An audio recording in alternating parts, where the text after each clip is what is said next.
Hola, ¿cómo están? Bienvenidos. Hoy vamos a hablar un poquito de la histeria.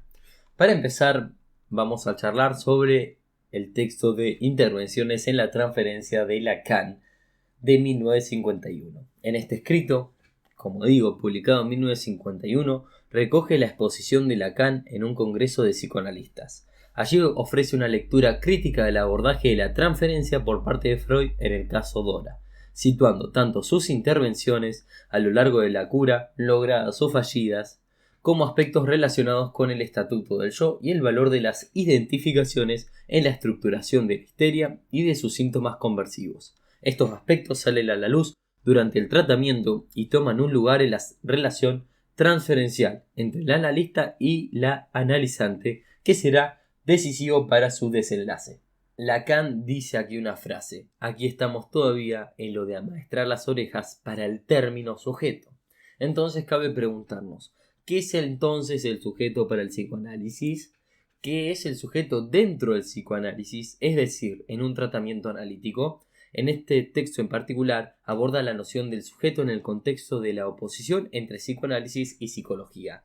Ambas disciplinas tienen sujetos diferentes. El de la psicología es un sujeto objetivado que puede medirse. No hay que olvidar que en esta época estaba en pleno auge la psicotécnica, que ponía a prueba las disposiciones o las competencias individuales y las objetivaba de acuerdo a ciertos estándares. El sujeto del psicoanálisis, en cambio, no tiene objetividad, no puede ser medido y está ligado a lo que dice o lo que se dice. El sujeto se construye entonces por el discurso, y agrega, donde la mera presencia del analista aporta la dimensión del diálogo.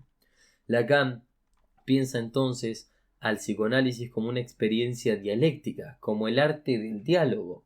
Ahora bien, ese discurso por el cual se constituye el sujeto en el diálogo con el analista tiene varias características. En primer lugar, incluye una dimensión temporal. Lacan dice que sigue su curso. Ese curso que se despliega en el tiempo, sigue determinadas leyes y gravita alrededor de lo que Lacan llama la verdad. ¿De qué verdad se trata? ¿Cuál es la noción de verdad en juego en el psicoanálisis? Una vez más, no debemos olvidar que un significante tiene muchos significados y que cada caso hay que situar la referencia semántica que permite fijar un sentido determinado. El punto de gravitación del discurso, es decir, aquello hacia lo cual apunta, es el de una verdad no toda, que se presenta como un movimiento, un momento, una revelación. Es una verdad interna, no externa. O sea, una verdad del sujeto, no de hechos de la realidad. No es una verdad fáctica, puede ser incluso opuesta a los hechos, lo que Freud llamaba la realidad psíquica. Entonces, el psicoanálisis, como experiencia dialéctica que se despliega en el tiempo a través de un discurso, apunta a promover transformaciones en la posición del sujeto respecto de su verdad.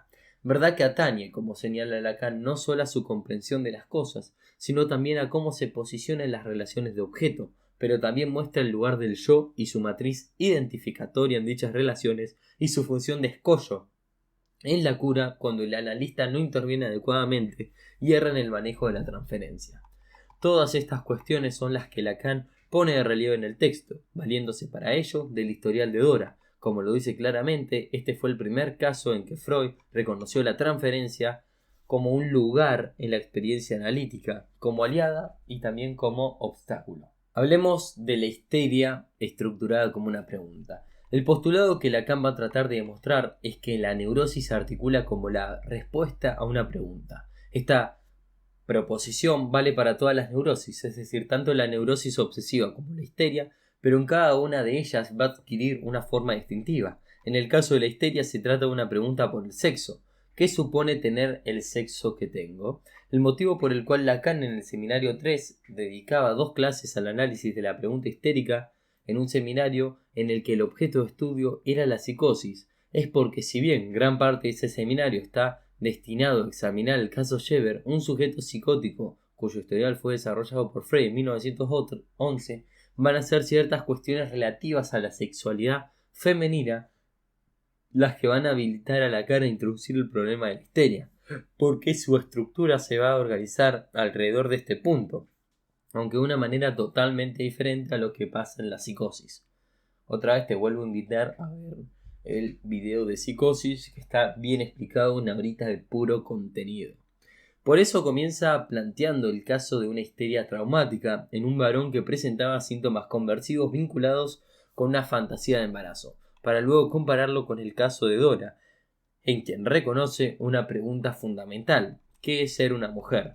Parte entonces de una relectura del Edipo freudiano desde la óptica del entrecruzamiento entre lo imaginario y lo simbólico, y hace una afirmación fuerte: la anatomía no es el destino. Esto quiere decir que no basta con nacer macho o hembra para reconocerse como varón o mujer. Por el contrario, la realización genital está sometida a una exigencia de simbolización, la del complejo de Edipo, que es la que va a permitir en todo caso que el hombre se virilice y que la mujer acepte verdaderamente su función femenina. En otras palabras, el atravesamiento del Edipo supone para Lacan que el macho y la hembra se sitúen en relación a un símbolo prevalente en el registro simbólico, el falo. Ese símbolo impar, que no tiene correspondiente ni equivalente, marca una disimetría a nivel de lo simbólico que produce a la mujer, en su tránsito por el Edipo, a tomar el rodeo de la identificación con el padre. Lacan dice que, aunque la niña tendría todos los elementos para asumir la posición femenina de una manera directa, la experiencia demuestra que necesita tomar como base la identificación, la imagen del otro sexo, y que eso solo puede interpretarse en la perspectiva de que el ordenamiento simbólico lo regule. Entonces, como decíamos recién en intervención sobre transferencia, Lacan sostiene que la señora K, o en realidad el señor K, encarnaba para esa muchacha, la señora K encarnaba para la muchacha, para Dora, el misterio de la feminidad. En el seminario 3 da una vuelta de tuerca sobre esta cuestión y señala que la feminidad se vuelve para el sujeto histérico una pregunta del qué es ser mujer, pregunta que no hay que pensar como algo declamado conscientemente o expresado a viva voz, sino por el contrario como algo velado, cifrado en las formaciones del inconsciente. Por ejemplo, los sueños de Dora, el del aljaero y del bosque, que, como remarca Lacan, indican el lugar del enigma que tiene lo femenino para este sujeto. Se trata de una pregunta secreta y amordazada, a la que solo se puede acceder indirectamente por vía del análisis. En Dora se puede ver ilustrado que es el hombre que le dará la clave sobre cuál es la enigmática función femenina representada en la figura de otra mujer, siempre y cuando, claro, esa mujer signifique algo para él.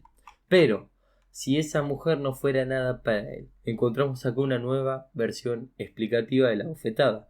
La identificación con el señor K es lo que sostiene toda la situación hasta el punto de la descompensación neurótica. Las fatídicas palabras pronunciadas por aquel «mi mujer no es nada para mí» ponen al descubierto el lugar que ocupaba en la estructura y rompen el frágil equilibrio que hasta allí se mantenía. Dicho de otra manera, Dora se vincula con ese objeto de interés que constituye la señora K al costado de la pregunta por el medio del señor K, la respuesta, a quien le supone un deseo respecto a ella. Por eso Lacan dice que Freud falló al insistir en que deseaba a Dora, en lo que deseaba Dora, cuando en realidad se trataba de quién deseaba en ella o por ella. El señor K funciona entonces como una especie de testaferro, como alguien que presta su nombre, en este caso su imagen y su deseo, a otro y obra en su lugar. También en la histeria vamos a ver el fenómeno de la pantonimia, que es característico que sea una representación teatral, una puesta en escena concretada en conductas que tiene una dimensión de engaño con respecto al deseo y como tal se convierte en una suerte de estrategia. Por ejemplo, el desmayo de Dora en el contexto de la histeria. A ver, la pantonimia entonces se manifiesta, como digo, como una expresión dramática de síntomas, de comportamientos que pueden parecer físicos o tener un impacto visible en el cuerpo, pero que en realidad son una forma de comunicación simbólica. Estos síntomas incluyen desmayos, convulsiones, parálisis, ceguera, dificultades para hablar, entre otros. Un ejemplo, como decía, es el desmayo de Dora. Dora es este caso clínico estudiado por Freud. Era una paciente histérica que experimentaba desmayos recurrentes como parte de su sintomatología. Estos desmayos no eran resultado de una condición médica física subyacente, sino más bien una manifestación simbólica de su conflicto emocional y deseo no resuelto. La pantonimia, la histeria, entonces se considera una estrategia utilizada para el sujeto para poder comunicarse de manera indirecta y simbólica esos conflictos internos y deseos reprimidos. Bueno, hablemos un poquito de la dialéctica del deseo y la demanda. Capítulo 20, el sueño de la bella carnicera. La paciente de Freud dice se ha identificado con su amiga. Si ella se ha dado en la vida real un deseo no realizado, es como un signo de esta identificación. Es decir, en la medida en que se identifica con la otra, este sueño nos va a mostrar la dialéctica del deseo y la demanda, que es particularmente simple en la histeria. El deseo que encontramos desde los primeros pasos del análisis y a partir del cual se desarrollará la solución del enigma es básicamente el deseo como insatisfecho. En el sueño la satisfacción es un anhelo de tener un deseo insatisfecho. La histérica está pendiente de la escisión entre la demanda y el deseo. ¿Qué demanda ella de su sueño en la vida real?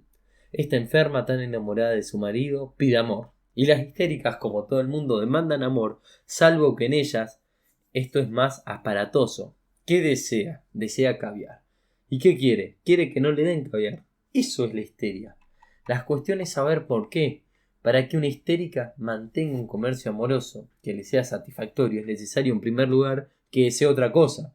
Y en segundo lugar, que para que esa otra cosa cumpla bien la función que tiene que cumplir, precisamente no se le dé. Seguramente si su marido le da caviar, se quede más tranquilo.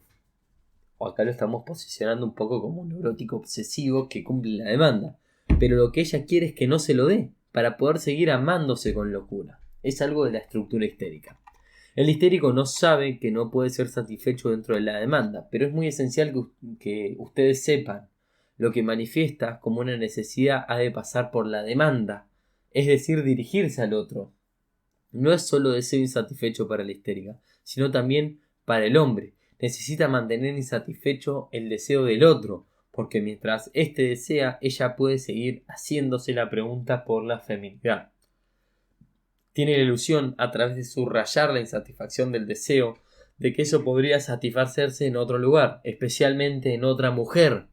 Esto le sirve a la histérica para que sea la otra mujer la que responda por el enigma de la feminidad. Recordemos que la histérica, la pregunta es ¿qué es ser mujer? En la histeria siempre va a haber tres personajes. La histérica, el hombre y la tercera.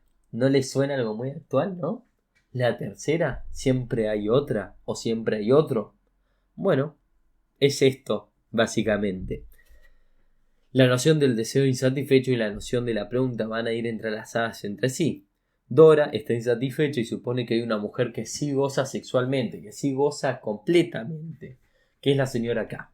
La histeria va a la búsqueda del deseo y todo el tiempo lo hace revivir. Intenta mantener vivo el deseo y armar el deseo donde no lo hay. Para la histérica, la manera de ser un ser deseante es que ese deseo se mantenga siempre insatisfecho.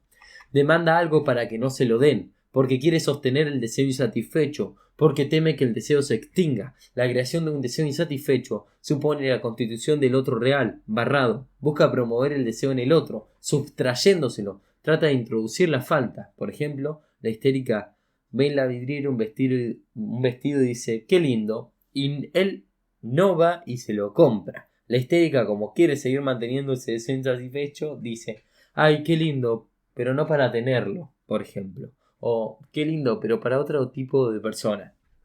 Va a buscar su deseo en el deseo del otro y trata el deseo que ella tiene atribuírselo a un otro. Para que una histérica mantenga entonces el comercio sexual amoroso que le sea satisfactorio, es necesario en primer lugar que desee otra cosa, por ejemplo, caviar, y en segundo lugar que no se lo dé. La histérica, por más satisfactoria que haya sido la relación, estará pensando en que la otra hay algo más, sin peros. Es la que siempre tiene un pero en la punta de la lengua, porque es una manera de dar insatisfacción. Encuentra cierta insatisfacción a la condición de que haya un pero que no sea total. La histérica se transforma en la falta para este hombre, para que desee, lo seduce y cuando el hombre lo busca, se corre.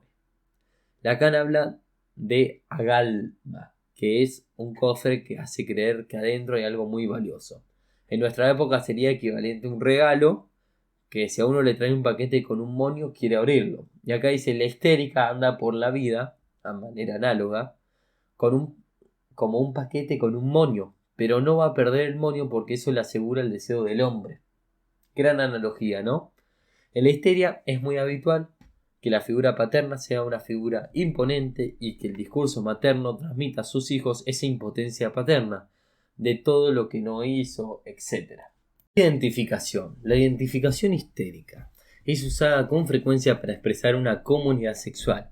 La histérica se identifica preferentemente con personas con quienes ha tenido comercio sexual o que lo tienen con las mismas personas que ella, sin necesidad de que estas relaciones sexuales sean reales. Y tenemos 3 puntos: al rasgo, la inflexión psíquica y la identificación viril. La histérica, para encontrar a una mujer que encarne el lugar de la feminidad, necesita de un hombre como medio para identificarse, esta identificación viril, y desde allí ver qué es para ese hombre otra mujer. Esto es como el testaferro, que le señala a la histérica, a partir de su deseo, cuál es la mujer que personifica el enigma de la feminidad.